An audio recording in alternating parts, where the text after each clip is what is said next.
Okay. So the next question I had was somebody said, "What if you don't have a lot of what if you don't have experience? A lot of entry level positions want experience."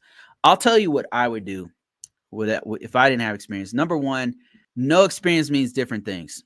Let me explain what I mean by that. If you're a student, you're in school, you're in college, right?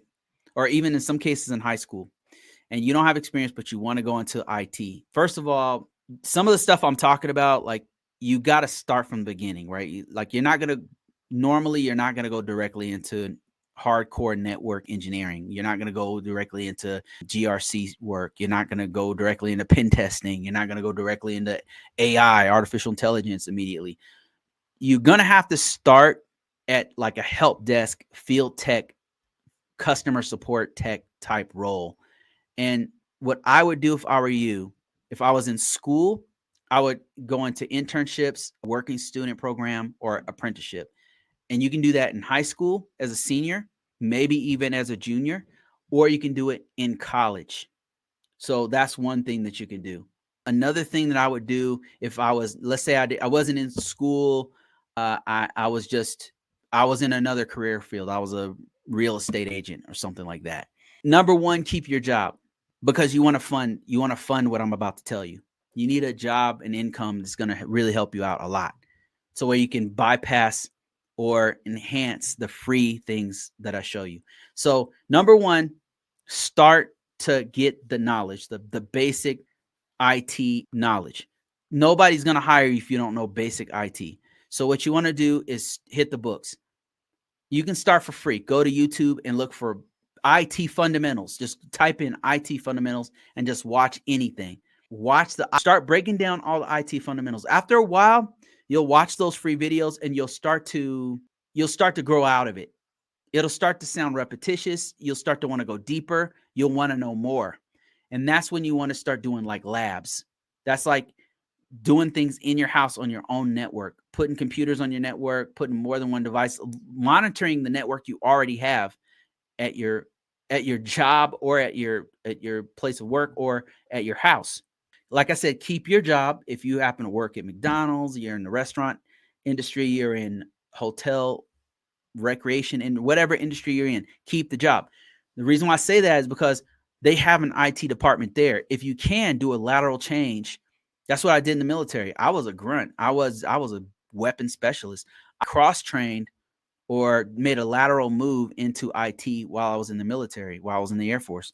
That's what you can do too. If you're a real estate agent, if you're they have computers there wherever you happen to be.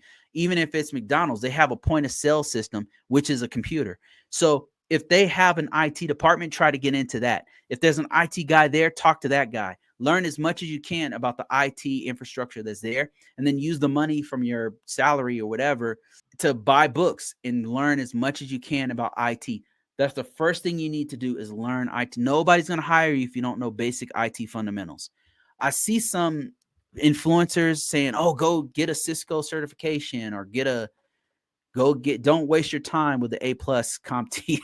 And what they're saying, like, it's really hard to get some of those certifications. And if you don't know the fundamentals of those certifications, you're not going to pass them. And then even if you pass it, you're not going to understand what the hell you're doing.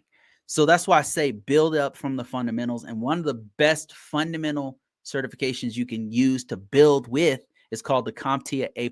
It breaks down all the basic things you need. Now, this is if you don't know anything.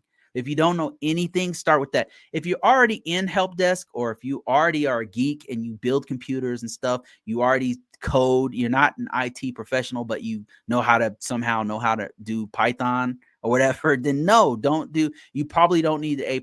You can probably go to straight to something called Security Plus certification because you already know enough about computers. If you feel like you need to sharpen your tools, you just don't know the fundamentals at all, or you want to know how the landscape of IT is, then CompTIA A+ is a good start because it's going to break down all that stuff. I took that certification, and the way they broke things down to me after I took it, it made sense. It was like I can understand another language when people are saying all of this jargon that's IT speak.